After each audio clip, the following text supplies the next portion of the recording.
샬롬, 지난 하루도 평안하셨나요?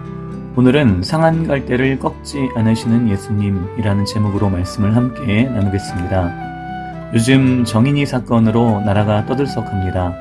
양부모의 학대를 의심한 입양기관과 어린이집 소아과 의사 등이 세 차례 신고를 했는데 경찰이 3번씩이나 정황을 정확하게 파악하지 않고 아동학대 혐의가 없음으로 종결한 후 정인이를 양부모에게 되돌려보냈고 입양된 지 8개월 만인 생후 16개월에 결국 사망했다고 합니다.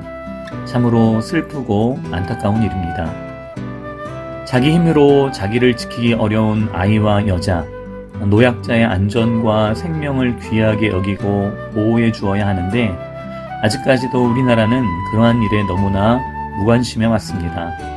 사실 그들은 다수가 아닌 소수이기 때문에 항상 관심 밖으로 밀려나 있습니다.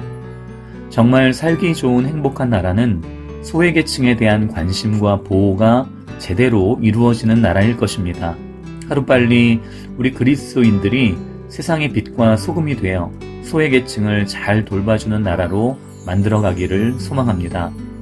오늘 성경의 예수님은 안식일에 다른 날들과 다름없이 많은 병자들을 고쳐주셨습니다. 그러나 바리새인들은 그런 예수님을 매우 미워하며 트집을 잡았습니다. 10절에 한쪽 손 마른 사람이 있는지라 사람들이 예수를 고발하려 하여 물어 이르되 안식일에 병 고치는 것이 옳으니까. 그러자 예수님은 그들에게 양과 사람 중 누가 더 귀하냐고 물으십니다. 11절과 12절에 예수께서 이르시되 너희 중에 어떤 사람이 양 한 마리가 있어 안식일의 구덩이에 빠졌으면 끌어내지 않겠느냐? 사람이 양보다 얼마나 더 귀하냐? 그러므로 안식일에 선을 행하는 것이 옳으니라 하시고, 안식일이더라도 자기 양이 구덩이에 빠지면 구하는 것은 당연한 일인데 병든 사람을 안식일에 고치는 것을 왜 하지 말아야 하느냐고 예수님께서 반문하신 것입니다. 그러자 바리새인들은 화가 나서 예수님을 죽일 궁리를 하게 되고 안식일임에도 예수님은 자기를 따라오는 병자들을 모두 고쳐주십니다.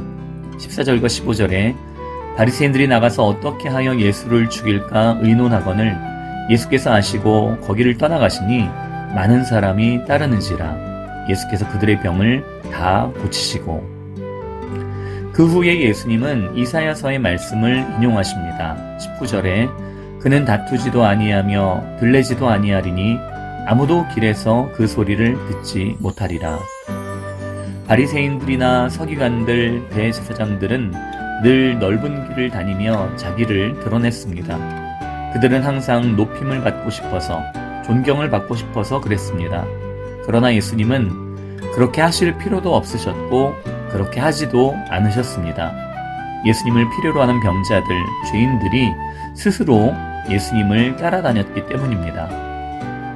이어서 말씀하십니다. 20절에 상한 갈대를 꺾지 아니하며 꺼져가는 심지를 끄지 아니하기를 심판하여 이길 때까지 하리니.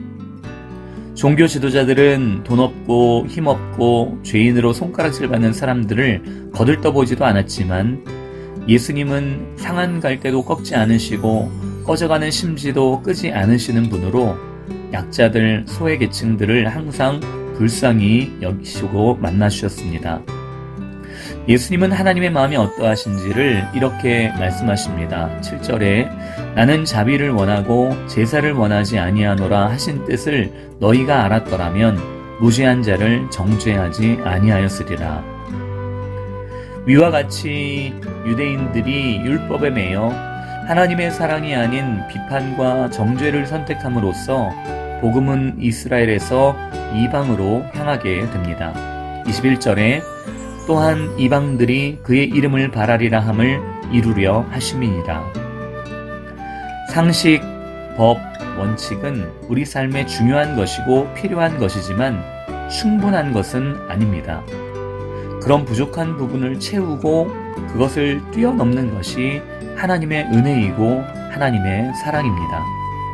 우리는 넘치는 하나님의 은혜를 받은 사람들로서 세상이 할 수 없는 것을 채워 나가야 합니다. 상한 갈대와 같은 우리를 꺾지 않으시고 끝까지 참아주시고 받아주시는 하나님의 사랑에 늘 감사하며 우리 또한 상한 갈대와 같은 사람들을 참고 돌봐주며 하나님의 사랑을 전하며 살 수 있기를 예수님의 이름으로 축복합니다. 오늘 하루도 주님과 동행하며 기쁨과 감사가 넘치는 복된 하루가 되시기 바랍니다. 샬롬.